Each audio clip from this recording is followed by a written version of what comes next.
Prince of Persia: The Lost Crown is a Metroidvania by Ubisoft that came out this year. And if you're here wondering exactly how it came out and you hadn't heard that much about it, that's because of a release schedule travesty that the video game world knows all too much about. This game feels like a soft reboot of the franchise, which hadn't seen much since the PS2 days of the Sands of Time and those other ones. And despite it being a 2D Metroidvania following on the cold, dead heels of its 3D predecessors, this outstanding game introduces a fun story with some rich lore if you dig deep enough, challenging jumping puzzles, and combat fluidity. In it, you play as Sargon, a member of the Immortals, a warrior clan tasked with rescuing the titular Prince of Persia. And before you say, but Flipsy, this is a Prince of Persia game and we're rescuing the prince? You didn't play your favorite zombie game Resident Evil solely to play as the character Dr. Evil, first name Resident, did you? And before you ask, I chose warrior difficulty and not immortal because, well, you know. And with that, let's get started with the fun part, the controls. Controls for day one start off really similar to Hollow Knight. Actually, exactly like Hollow Knight. What worked before could work as a default here, and I learned the ins and outs of combat. I said earlier that there was combat fluidity, and what I mean by that is Sargon's attacks are based on the direction that he's facing, directional buttons being pressed, as well as attack button being held down or tapped. An upward attack when Sargon presses a button is different than holding the button. Same goes for down, as well as if Sargon is in the air. This makes every fight different, but makes everything that you do feel so flashy. Sliding needs the down button being pressed, so I replace Hollow Knight's magic buttons with slide and move forward to the first forced encounter. Unfortunately for me, this introduces parrying, which is something I wasn't expecting, as parrying on Hollow Knight came with the attack animation itself. I know that I want to slide left or right, but I also want to parry left or right, which gave me a slight headache until the light bulb turned on, and I made down point to set 4. I can only slide when I'm holding down, so this is where slide goes. This makes way for parrying being placed on set 1, as well as sets 2 and 3 where I'm jumping, so I can parry in the ground or in the air. I get my sea legs with parrying and learn that a poorly timed parry hurts more than just sucking before I get saved by everyone's favorite giant, Orod. I learn about vengeful counters, or as I like to call them, anime. After this forced fight, I get my potion, which I have no button for. Hollow Knight had heal built into the magic button, but that doesn't exist here. So my potion button goes on to set 4 when I hold down. I can't heal in the air, so I need to be standing on the ground anyway, and this gives more credence to making down its own layout. Perfectly fine. Yviska, you can't hide from me. The first boss is the leader of the Kushan army, Frady Fred. General Yuvishka riding on a pony. This fight shows off red eye attacks, which aren't blockable and need to be dodged. Most bosses have more than one phase, and Yuvishka enters his by getting kicked off of his horse. It was here I also learned any attack can be parried so long as it isn't red-eyed, so even bosses aren't safe. Not long after, General Yuvishka gets animated and becomes General Yushishkabab to end the prologue. It's come for you. Some talking happens, we meet the Prince of Persia, and he's immediately kidnapped by Anahita. Her guards block my path, but that fills Sargon with Super Saiyan energy, and I learn about Athra Surges. This special attack requires a combination input of parry and attack to activate, which is easily found on set 1, no problem. We find Anahita saddling up the prince, but before we can stop her, she, activates a summoning circle or something? I don't know, but Sargon's a dingbat and steps right on top of it, spawning in the next boss battle against a swordmaster. This fight formally teaches unstoppable attacks, which are the red eye attacks that need to be dodged. This boss has many attacks that can be parried, however, the newness of the mechanic gives me a couple of deaths. But one Athra Surge and a few parries closes out the fight as we set off to save a Prince of Persia. Hey, wait, that's the title! The Immortals track Anahita to where the game takes place, the cursed Mount Qaf. Time here flows differently for different people, so what seems like a day for us could be decades for someone else, and we find that out as we encounter a statue frozen mid-shattering. And we also find Ardashir's scouting party that left before us, but you can decide which one's more important. Everyone Scooby-Doos and splits up to search for more clues, and I stay behind to bop some baddies. My next challenge here is dropping down, which requires holding down and jumping. But down leads to another layout that doesn't have jump on it. To get around this, I manipulate Anti-Micro's behavior a little bit. As mentioned in previous videos, letting go of a button that swaps sets makes it forget any buttons being pressed except for the set swap button itself, so we can hand off control to the next set. This isn't an instant handoff, and the transition period lasts for quite some time. As an example, if I'm holding down, then hold the potion button, then I let go of the down button, for a brief moment, Anti-Micro will forget that I'm holding the upright corner, but still assume that I'm pressing down during this transition period. Think of it like if you're leaving your house and you have one foot out the door. More than likely, your next step is going to be outside, but technically you're still inside. In this scenario, letting go of the down arrow means I'm leaving set 4, but I haven't left set 4 yet. But if any buttons are pressed during this transition period between set 1 and set 4, while it still thinks I'm on set 4, it'll hand off future button inputs to set 1, meaning that I can now press the corner button, and rather than it being the potion button, it's the set swap to set 3, which is the jump button. But it still thinks I'm holding down still for these few frames, and so I soon find my first whack-whack tree, which are benches if we're going by Hollow Knight comparisons, and meet Faraba, who gives me the ability to read a map, and throughout the game, running into her lets you buy map pieces of the region that you find her in. Speaking of map, I need a new button. On set 4's top left button, I place tab and pause as a tap and hold, so I can pause and look at the map whenever I want to. I also learn here about memory shards, which let me take a picture of a screen to come back to, which is a great way to mark down where something important might be. This helps people who process information better in picture form rather than staring at this. I, however, am a big dingus and didn't want to put another button down onto the pad right now, although in retrospect I could have made the map button its own layout and then put all sorts of key navigation there, but hindsight, what's that? We find the prince and Anahita moving the story along, and I have to find a way to them. Possible hint, it's a bow. I ended up going towards the depths and explored every nook and crevice that I could reach. Eventually, this wall-like enemy confirmed that I'm going the wrong way, as getting to him requires me to take damage in this pit, so I'm clearly missing a dash or a double jump, and I also need to get past this guy first, but he's impenetrable. Being here this early wasn't all bad, as I learned about poison and got a bit better with the platforming and combat, both fighting on an enclosed space as well as juggling enemies better. There's also an aspect of platforming I wasn't expecting, as jumping without holding a direction is different than holding a direction away from what I'm clinging to, which can be signified by Sargon's head looking away from the wall that he's grabbing rather than looking at it. I noticed this while I'm getting my first Damascus ingot used for upgrading weapons. Also, something I should have realized a long time prior to this, my goal was to find Menolias in the forest, and contrary to popular belief, forests don't grow in sewers. I find some enemies and practice combos and find a secret area hinted at by this type of door. This leads me to one of a few ways to reach the Haven, which acts as the hub area for this game. Here, a mage sells upgrades, Faraba hangs out to give hints, and eventually a blacksmith will open up which will allow me to upgrade amulets and weaponry. I buy some potion upgrades and one-time upgrades, and then go upstairs to hang out with Artaban. He's an advanced tutorial, letting you practice combos and teaching the player new chains, which there's a lot that you can learn here. I highly suggest getting intimately familiar with what Artaban has to offer every time you get a new ability. I find the prophecy room and begin this game's version of Hollow Knight's collecting grubs. Dark Hearts? Kingdom Hearts.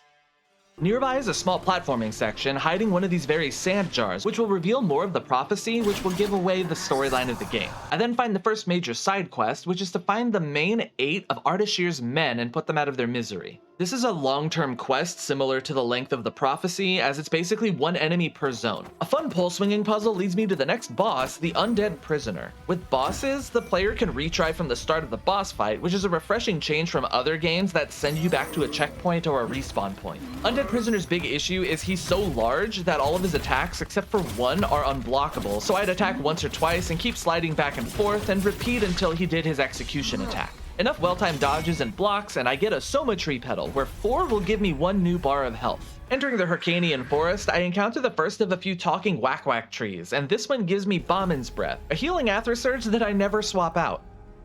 Do any of them, do they insult you at all? Do they give you any flack? Because the whack-whack, flack, and the back from the quack-quacks that makes you a sad sack. This zone also has platforms that retract once Sargon steps on them, and some only spawn after hitting a flower connected to them. This makes for some really fun platforming. This was very enjoyable. I loved it. A side path leads me to the first of Ardashir's men, Khosrow. He's a spear and shield fiend, and while he does kill me a couple times, nothing he did was overly difficult, but this wasn't an easy fight either. The next boss isn't too far away, Evil Pumbaa. Aside from the great fight music, Erlic's battle tells me enemies are pretty good at keeping track of where Sargon is, as he'll attack in front or behind if Sargon is standing there. So I ended up having to do a couple of hits, then dash underneath him, do another couple of hits, keep going back and forth. I find a bow belonging to a dead Sargon, which is kind of weird because that's me. But this confirms the curse of the temple. There are all sorts of timelines playing out, we're just one of several, and that gives justification for why we as the player are dying. Our deaths are just another failed timeline of an alternate Sargon. This also confirms I need another button, but also brings up a question everyone's been waiting for me to answer, and that is, how do I aim a projectile weapon in any of the games that I play? Well, I've never had to aim before now. With Anti-Micro, my dance pad isn't being considered a controller, but mouse and keyboard. And with KBM, the bow aims at the mouse cursor. So for starters, I need a button for shooting the bow, but I also need a way to move the mouse. I've already made clear when I hold down, I'm on set 4. So I made it that if I tap up from this set, I'll go to set 6. Mentally, this works because I never need to press down and up at the same time. On set 6, I can move the mouse in all directions, and then shoot the bow with either of the upper corners, and then I can return back to set 1 on either of the lower corners. Sargon will aim at the mouse cursor, but if there is an attackable item in that general direction, he'll usually aim at it by default. Usually. Puzzles here are also set up in such a way that I can aim the mouse in different quadrants to move forward, get to a safe spot, and then re-aim. Nothing required left and right movement in the same puzzle that didn't have a breather attached to it. There! Yeah! I find Menolias alive, so now there are confirmed 2 sexy bowmen in this timeline. He gives me a chakram, which is useful for opening certain doors and moving certain platforms. I have to hold the arrow button down to aim it, then press the arrow button again to recall the chakram back to me. This is used in the very next puzzle, and my current button layout isn't ready for the fast movement, so I take a page out of Hollow Knight yet again. When I jump, the button kitty corner to the jump button doesn't contort me in a weird way, so I can use it as some form of offense or utility, so these corners are turned into arrow and chakram, meaning I can jump and recall my chakram, or jump and shoot arrows. This does remove parry, which is kind of important, but I'll get to that. I find the ore for Kaheva's quest, then find a different ore, Jahandar the Manticore. This boss is agile despite his size, but all things the player has done up until now of the platforming, dodging, and parrying is enough to help me beat him first try with an anime to seal it. Jahandar was guarding a feather of the Simurgh, which teaches me the ability to dash in the air. Thankfully, my Hollow Knight layout already had this implemented. One thing I do find out with dashing as well as sliding is if the player presses the dash or slide button without directional input, Sargon will move defensively backwards from the direction that he's facing. This is really weird, and I never get used to it. The next zone is the Sacred Archives, where a bunch of crazy alchemists are hanging out, but they're all afraid of this guy with the industrial-sized dinosaur grabber. He grabs me, sniffs my hair, and then sends me to the prison. Most of these doors require a key, but I don't know where that is. As we saw with Menolias' bow, there can be other Sargons around, and my first encounter with an alternate Sargon has arrived. He wants my powers, but I don't negotiate with myself, so we fight. He has most of the same abilities I do, but with 2 differences. 1, he juggles me better than I juggle me, and 2, he has an Athra Surge I don't have. He also dodges and reverses better, but you know what he doesn't have? The power of Bamin's Breath and anime on his side. Exploring more of the upper city to find Hassan, I encounter an astrology room, but choose the large iron door nearby instead, and I finally find the prince. Oh, and look at that! Thank goodness, Faram's here to help me save the prince from Anahita, and ooh, he's a traitor. Well. Did he just poop himself? This is a forced boss fight where the player is allowed to lose so Varum can show off his collection of time powers before launching Sargon into the depths below. I go the immediate different direction. No, I'm good, bye. No, I'm good, I'm gonna go back. Laters. Down here, I lose my map to the old man, so I need to chase him and get it back. Chasing the old man, I get a deeply erotic wet willy from a wraith that can only be cleansed by tree or by death. Then I find one of the lost warriors nearby, Bijan. I won't take them, understood? No crystals! Can you say habits? A local merchant known as the Smeagol is here, and he only takes Xerxes. I buy the lost key from him to access a hidden floor on the Citadel Elevator. Whatever that means. Cool. I'm not a cartographer. Not long after, another alternate Sargon gives me a new Athra Surge that I'll never use, but he was blocking my way to a Simorgh feather for a new ability, Shadow of the Simorgh. But dag nabbit, that's another key! It can hang out on my 2 jump sets on the same location that Crystal Dash was on Hollow Knight, so I can use it while in the air. We run into Neit, where we find out Varum has made us the scapegoat, so now it's time to start worrying about fighting other immortals. But first I run into good old Wallface and use Recall to get past it, and... What? Yo, I just got shit on. I go the other way and find my way to the deeper part of the depths, the catacombs. Down here are just... noises and some grotesque callbacks to Metroid and a vision of toothed buttholes. I still have nowhere to go for these time powers, so I go to the sacred archives and explore with Shadow and happen upon some new obstacles. Oh my god!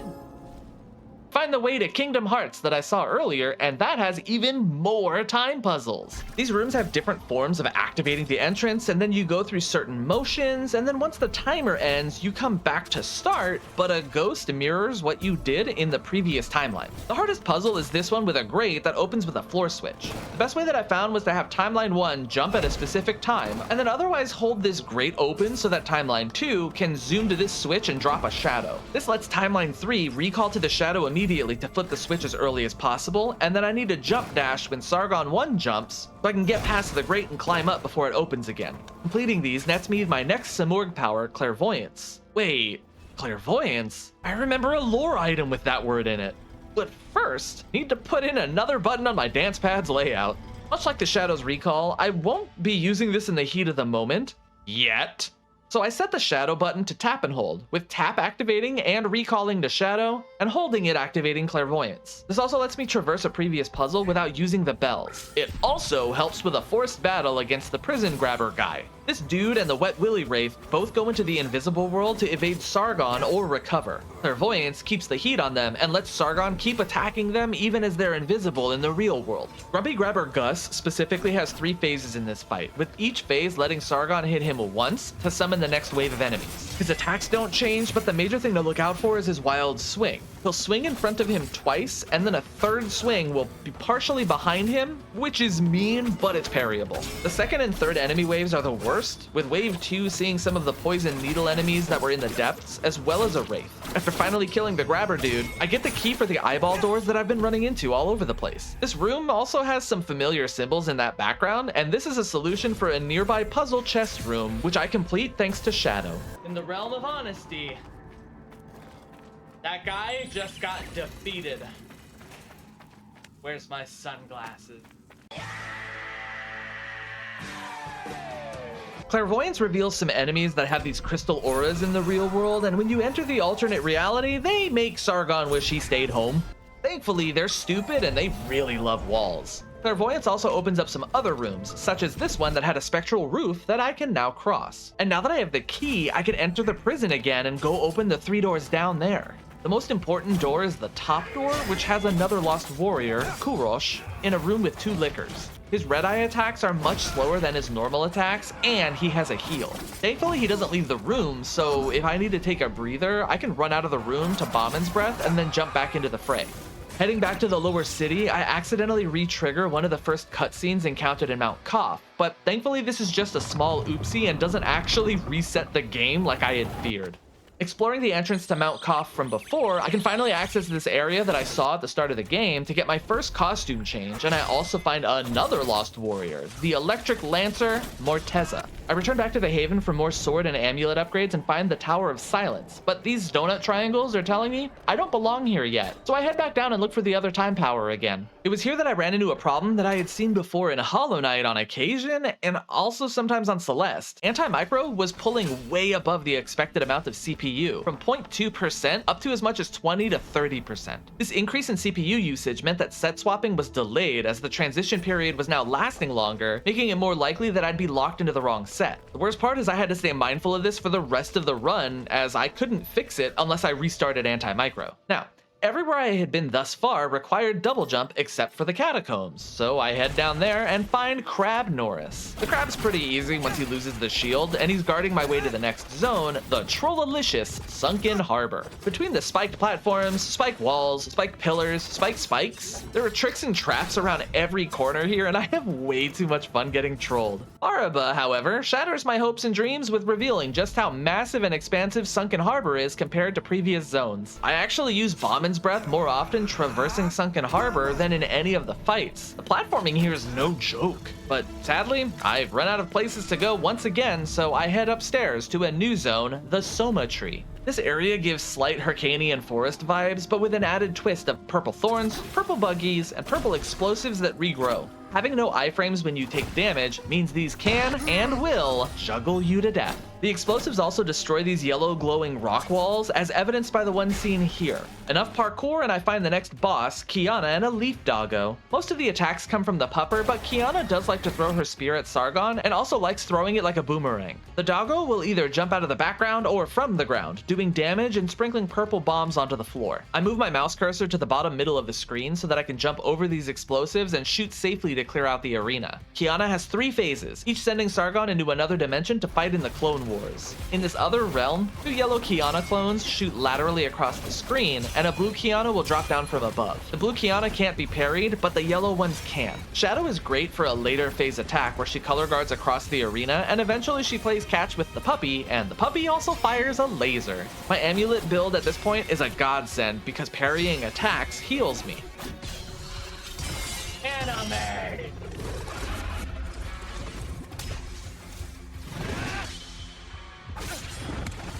Defeating Kiana keeps the pupper, whose name is Chamrosh, alive and breaks the spell on him. This leads me to my next time power, Dimensional Claw. This lets me put any item or enemy into my back pocket and then throw it out later with an animation similar to Chakram. So, yet another button. Thankfully, I have just the remedy. You know how arrow is kitty-cornered to the jump button? Well, I'm really only using the bow and not the chakram when I jump. So I turn this button into a tap and hold, where I tap for the bow and hold for the claw. A thing to note is if there is a forced battle, it will not end until all enemies are dead. So Sargon can't capture enemies in those forced encounters, or else he's just gonna hang out in the room forever. I use the claw to grab an explosive and blow up a yellow wall nearby to exit. The next platforming section was an odd one because for some reason my controls were misbehaving because of something within the game. Typically, holding left and right will make Sargon not move at all. I've used this all the time for positioning in the air or if I want to jump down a small gap. But for some reason, my jump momentum here continues and I can only course correct by moving left or right, so the jump to this small platform was just a nightmare. It almost killed me. A nearby tree and teleport statue preface a 2-on-1 fight with a pair of alternate Sargons. One uses Bauman's Breath and the other uses a new Ath Surge, Hadayan's Might. Juggling one of them and then running away while they're split up saves me in this fight. I now have my time powers, so it's time to head back downstairs and enter the Pit of Eternal Sands. Down here, I soon find the next lost warrior, Saman, who can freeze Sargon with a shield dash and ice arrows. The sand elevators down here required a bit of preparation, because for me to dash using the jump buttons, I need to jump, and a jump on these sand flows pushes me up a set distance before I can dash. Eventually, I run into Alkara, who warns me of Azhdaha, but does not warn me about this next trick, snakehead columns. These jerks have an impact in the wall or floor across from them and also make a distinct clicking noise when they're activated, but most of the time, you hear this noise right before your face high-fives with its face. Entering the boss room, I find Azhdaha, the King Nope Rope. Most of Azhdaha's attacks change slightly with each phase, but the one that I wasn't able to understand until after I beat the game were the explosive orb drop, which can be avoided with the prison pocket. I was also not able to find out how to survive Azhdaha's face smashes, but the other attacks could be parried, dodged, or needed shadow. Attacks improve in severity with each phase, the important ones being the mouth laser and the tail swipe. His laser starts to leave behind hazardous rocks, and his tail swipe now comes with a yellow execution attack. Remember that jumping issue I mentioned where I got rid of parry on sets 2 and 3? Well, now my parry button is only on set 1, now that I've replaced them with arrow and claw. Thus, for Azhdaha, I needed to jump and then cleanly let go of jump in order to parry in the air. If I didn't, Anti-Micro might have something to say about that. But defeating Azhdaha introduces me to the next quest, where I need to summon 4 Celestial Guardians in each corner of the map. The nearest one is right next to Azhdaha, and after summoning it, I get another Feather of the Simurgh and the ability I've all been waiting for. Gravity Wings, so I can now double jump. And with double jump, I can get to almost everything in the game. I head to the upper city via a new route, and before I can hit the next tree, I need to traverse a platforming section using all abilities I've gained so far. Dashing through small gaps, pole vaulting while swapping in and out of Clairvoyance while I'm in the air. I have no other great words other than this was fun. Gravity Wings lets me scale up the Chandelier room and find this mean Clairvoyance room, as I need to swap dimensions rather quickly, and if I'm barely halfway done with the game, this tells me it's gonna be a lot more fun from here. And speaking of which, getting the next Xerxes requires exactly that, more swapping and more fun. The control set on the down arrow doesn't have jump, but thankfully I can use the down jump trick for platforms here, with the downside that Sargon zooms down, which is a problem I will expand upon later. This puzzle is made much easier when I remember I can keep holding the jump button down, as up until this point I was always pressing the jump button for Clairvoyance and dash when I didn't need to, and this did make me get hit a few times. No puzzle can stop me! While the Tall Guard in Upper City East was optional, these two are not.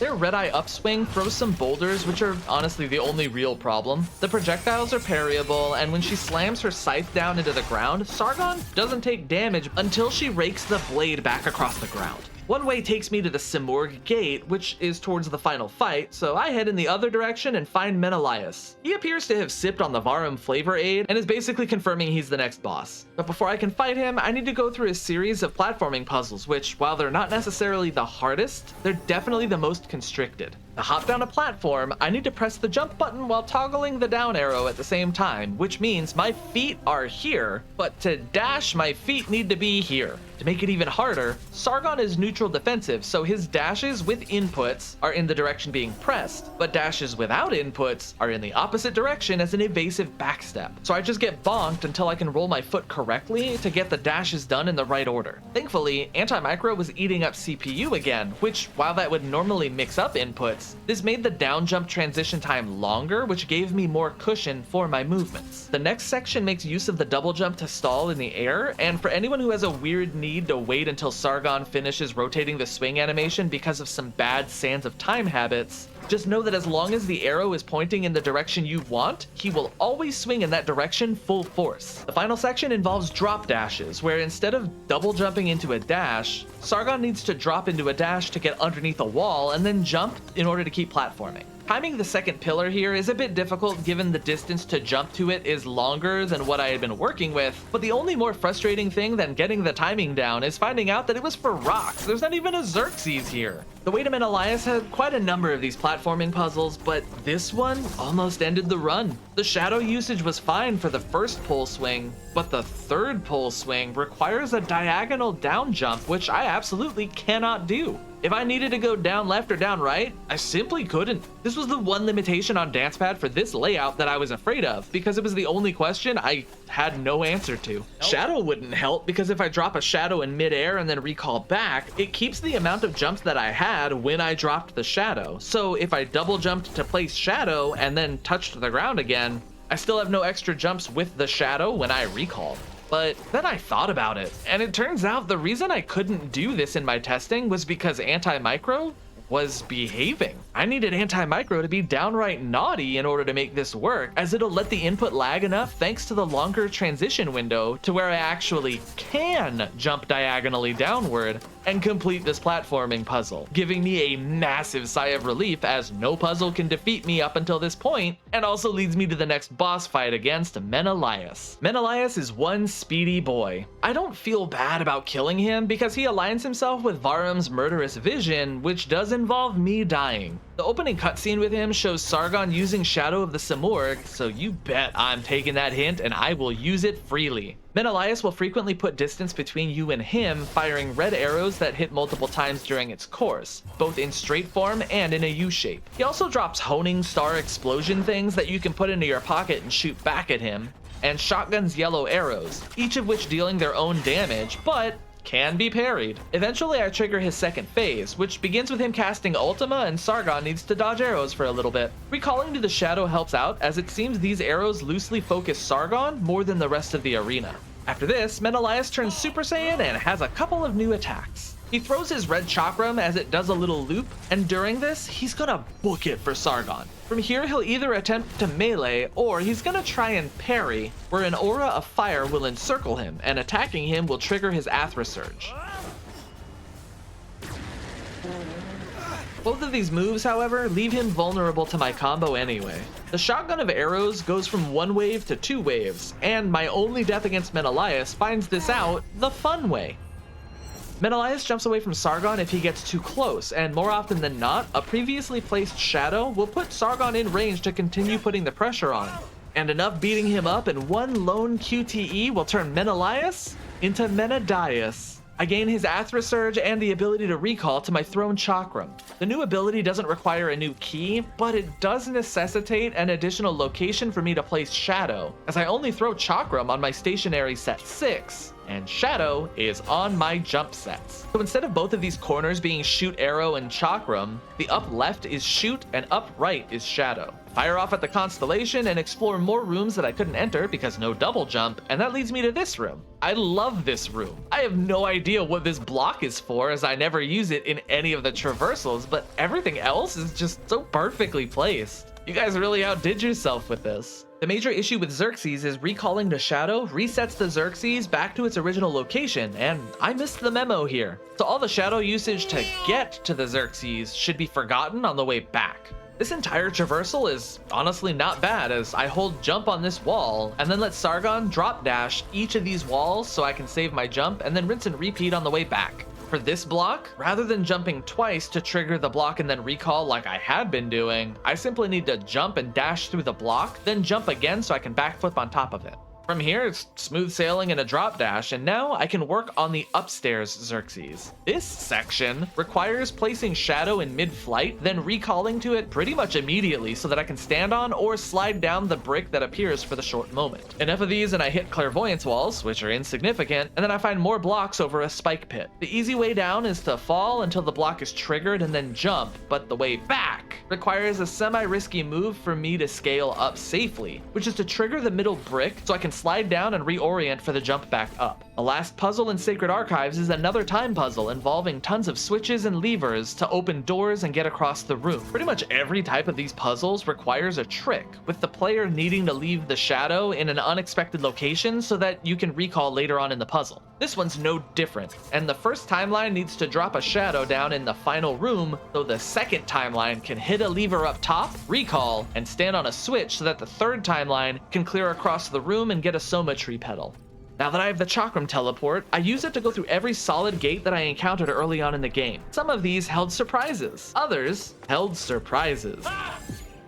One of these led to an arena-shaped area that has nothing in it right now, so I'm sure I'll be back. I clear out the catacombs and find the lost warrior Reza, then find this puzzle chest in the Hyrcanian forest. Sargon has to put statues into his back pocket, then set them in the order of this nearby riddle. In case you didn't know, east is best. All this time, I forget about Sunken Harbor, so once I see it on the map, I head towards it to clear it out. There's a quest here regarding a pirate captain and a bird, but this quest is bugged and softlocks the game unless you have the deluxe version. It may have been fixed by the time of this video's release, but it was still something that I had to skip at the time, but I'm not too heartbroken about it because it doesn't give a Soma tree petal, which is really the only collectible reward that I care about at this point. Moving beyond the pirate captain, Orod tells Sargon to meet him in the next area, the Raging Sea. There isn't much around here aside from platforming for this Xerxes, and eventually we run into Orod and he challenges us to a duel. Orod's fight is honestly not bad. The worst thing is he turns into a smurf and jumps to the center of the room and swings his anchor axes around in 2 sets. There's a pause between the sets which lets Sargon land and jump again, and any combination of double jump, air dash, and recalling a shadow lets Sargon stall long enough to not get hit by this attack, which triggers Orod's Athra Surge if Sargon gets hit. But alas, I say goodbye to the big guy on my first attempt, which is probably the most depressing death in the game. I summon the next Celestial Guardian and head to Upper City to clear out more of the map. I use Chakram Recall to enter this hole in a roof, and I'm pretty sure I shouldn't be in here yet. I continue forward as much as I can, crossing this gap and find the room of Mariam the Architect, who gives me a quest to find 9 puzzle chests to enter her workshop, which are the puzzle chests that I had been accidentally finding. They leave behind icons on the map that I'll eventually need to solve the final puzzle, but I haven't found them all yet, so there's no point in even attempting this. But on the way back, I find Masood, the next lost warrior, and then I fight this statue man that I nicknamed Big Jim. He's important for later. After some rising and falling elevators, I find the next puzzle room, the Double Deuce. There are 3 rooms here that use a transportable pink container to trigger different walls and platforms, needing time powers to get it to the very top of the room to then loosen these 3 rotating circles in the main room. This very first room confuses the heck out of me, so I leave it to go do the other rooms first. The second room's not too bad, with the default room having platforms retracted and walls extended. Doing what I did in the Sacred Archives of planting my shadow mid-jump lets me scale the room, and then shadow lets me grab the canister again. It was here that I find out the other trick of these rooms. The final canister location locks the gate coming in, so Sargon needs to drop down to plant shadow, then double jump back up into the room. That way, canister goes in, the gates close, he can recall out. The next room is below the main room, and I don't even think I did it right. What I definitely didn't do correctly was the first room that I entered. The grate opens when the canister is in the 2nd position, but also if Sargon is inside the final room. This failsafe actually made this the easiest room out of the 3. The final piece of the puzzle is to use these 3 buttons to hold the discs in place long enough so that they can all rotate around and illuminate all 3 lights to open the door above and drop platforms to ascend. The final Celestial Guardian is summoned, and it's time to head to the Celestial Altar, which was this room, only now it's pretty and doing this. Interacting with it sends me back in time to when Varum stabbed Hassan, but instead, we anime in to save the day. Now it's time to fight Varum in a 2-on-1, but eventually this cutscene is rendered confusingly moot when past Sargon gets launched into another game franchise and we're left to 1v1 Varum with all our new powers.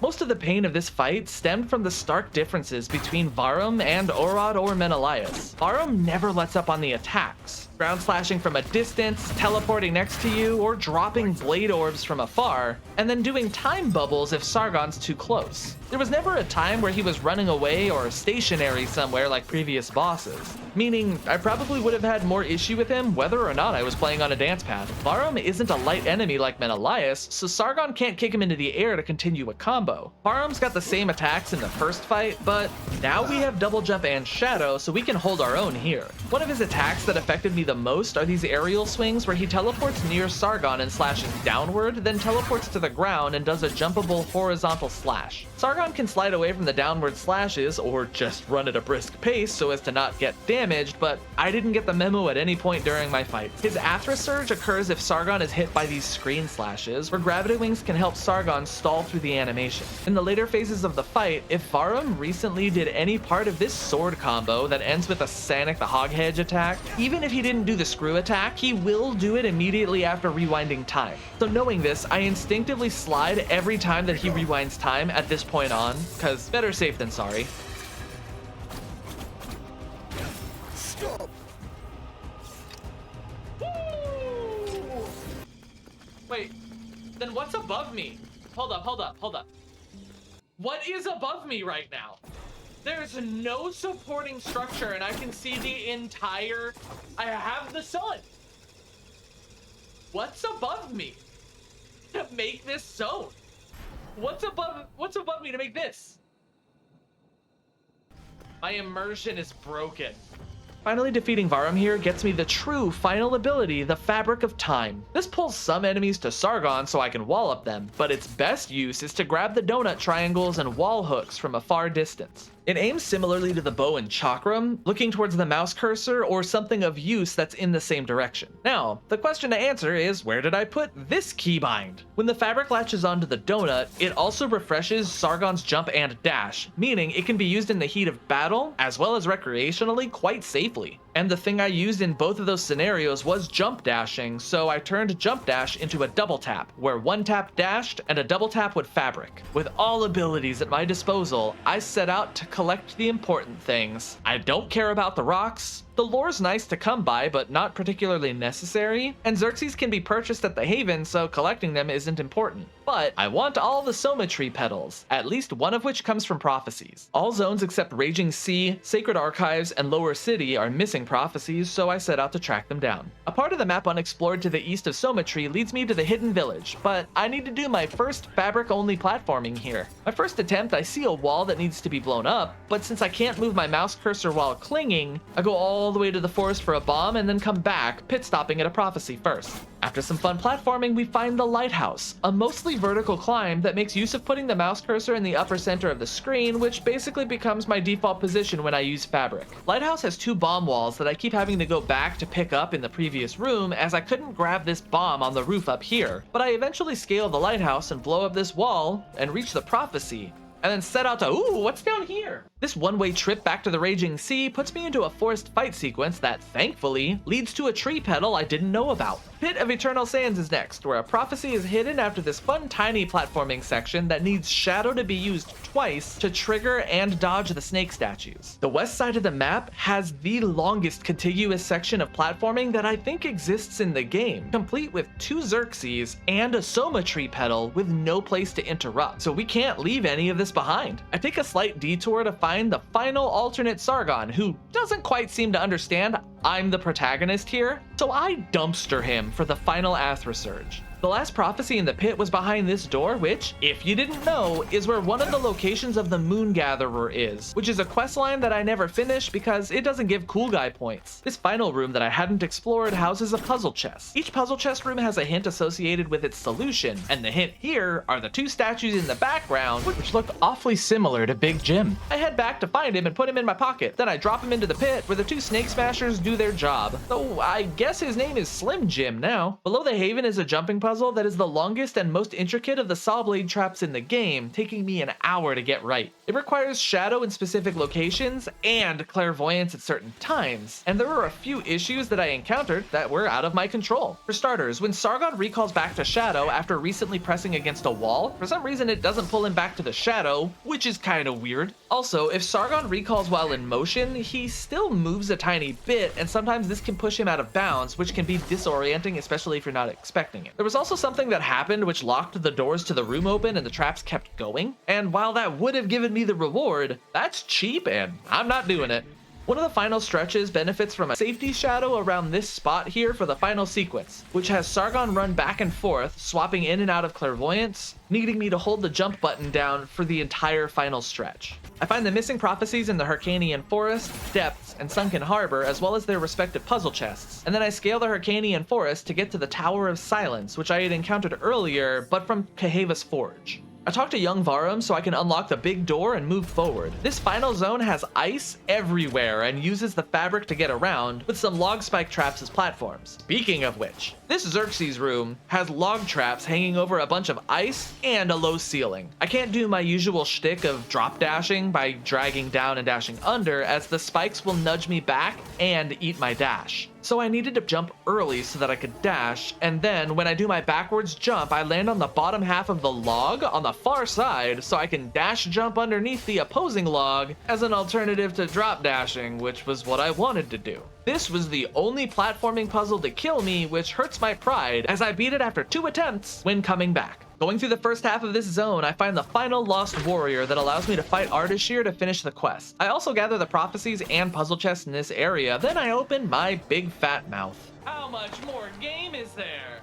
I was not expecting this to be this gigantic. This is a huge map. This came right before finding Faraba, and I jinxed myself bad. I guess the saving grace is Sargon is funneled into only one pathway at a time, so it's not as as daunting as it first seemed. Each path requires Sargon to traverse the area and ring 3 gongs before a forced fight guarding each battering ram. With the gongs rung, I enter the obvious boss room and I find Varum praying, but if you thought this was the next Varum fight, you didn't do your homework. A nearby bit of lore detailed out the rituals for the dead on the rightful manner of disposing of a body so their soul can cross the bridge of Chinvat, which they clearly didn't do for our next boss fight, the Night King, Darius. There are 3 grapple hooks that allow Sargon to dodge most of Darius's attacks, and he's a pretty slow feller, with the only mean thing being he always knows when you're above him. Always. But as expected, there's a second phase where Darius becomes the Song of Ice and Fire. And a Nightmare Crawler? Okay. His additional attacks are a torpedo rotation that he turns into a fiery slam down, a blue fire circle that can be dodged if you're outside of it by just hiding in the corner, but the most important thing is his yellow execution attack. The floor lights up in blue fire and he launches himself at Sargon 3 times, then the execution attack is a 4th horizontal pass. If Sargon is hit by any of these Darius-sized torpedoes, he gets 1 epic spirit bomb to the face, so don't do that.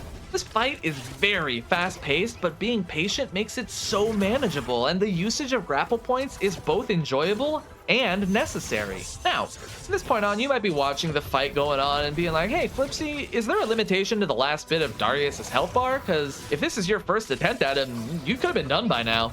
And my answer to you is, yeah, I could have ended it a long time ago, but finishing a boss fight with an execution is how gamers should end these kinds of things, in style.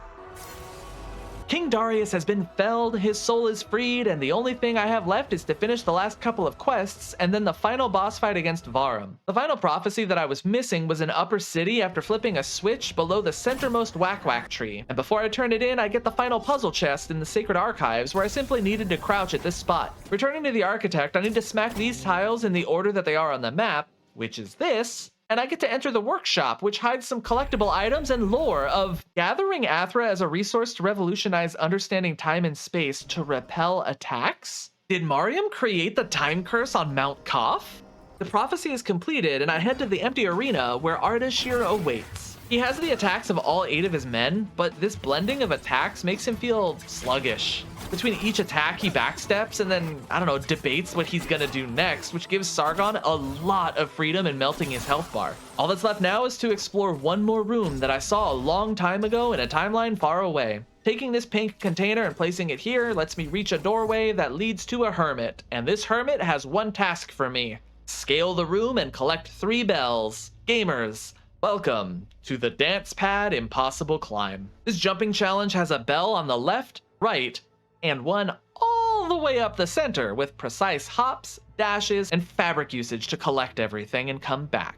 I put my mouse cursor in the top center as most of this challenge is going up, and then I left my shadow at the hermit because unlike Xerxes, Sargon can recall with a bell and keep it. I started heading left as I felt more comfortable doing that, but traversing back to the right for the 2nd and 3rd bell felt weird. So after a bit, I started scaling the right side first. The shorter cylinders needed some careful jump dashes as being too high or too low was bad, for obvious reasons. A fabric whip lets Sargon slingshot up to find the first bell, where a jump over and a jump back not only can hit that bell, but if done early enough, can get Sargon to just keep scaling rather than waiting. The hard part is now here, the 2nd bell. After this small donut cylinder sandwich that I think is a red herring, there is a stack of 3 cylinders that have a grapple point in between them, with the cylinders shrinking in size. Grappling while these cylinders go down lets Sargon slowly scale to hit the 2nd bell, but sometimes Sargon doesn't quite see the grapple spots, like as seen here, and other times he sees it way too late and he can slingshot himself into the spikes. The safest way for me to scale this was to hop out far away, then dash back in while the cylinders were going down, grapple to reset the jump and dash, and then go back to the left side and repeat again. This leads me to the 2nd bell, and from here, the 3rd bell is a mirror of the 1st bell, so a safe fall to the left lets me land near the final bell, then I grabbed it and recalled.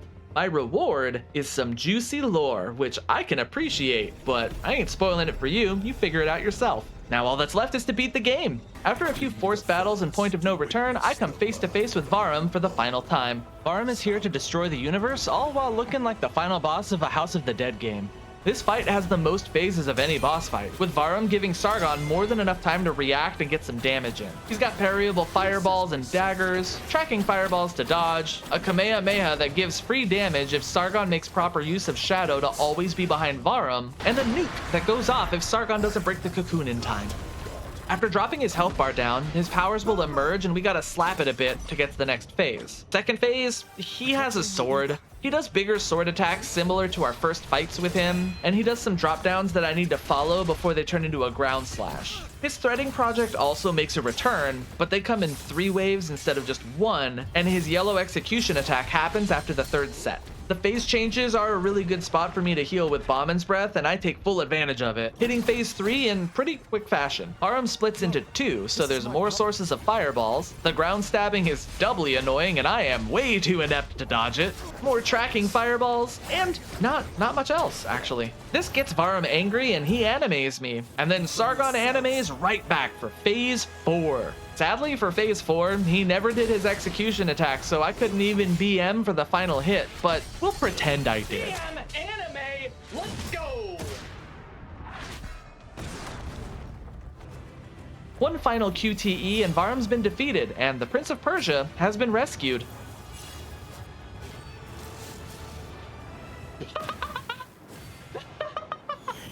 The realization across his face.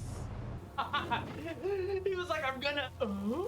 Now that credits are rolling, I must say, this is a refreshing take with Metroidvanias. The ability to control your combat moves in a dynamic way makes every fight feel different and fluid in a way that I wasn't expecting for a 2D game. This plus the increasing difficulty of the puzzles meant that between my first stream and my 10th, I never found my endurance keeping up with the gameplay. Every stream had me just as tired at the end of the day as the day before it. It was a real workout. My only dislike was the frequency of whack-whack trees. It made the game feel oddly too forgiving to a player. And even though I died 132 times, I didn't die any farther away than a couple of rooms from another tree. If the teleport statues were the trees, maybe I'd feel a little less coddled. But even with that, the depth of the game, the expansive lore, the boss fights, it really is a shame it released the day before Palworld because it deserves so much more visibility than what it has. I can't recommend this game enough to people. You know what I also can't recommend enough?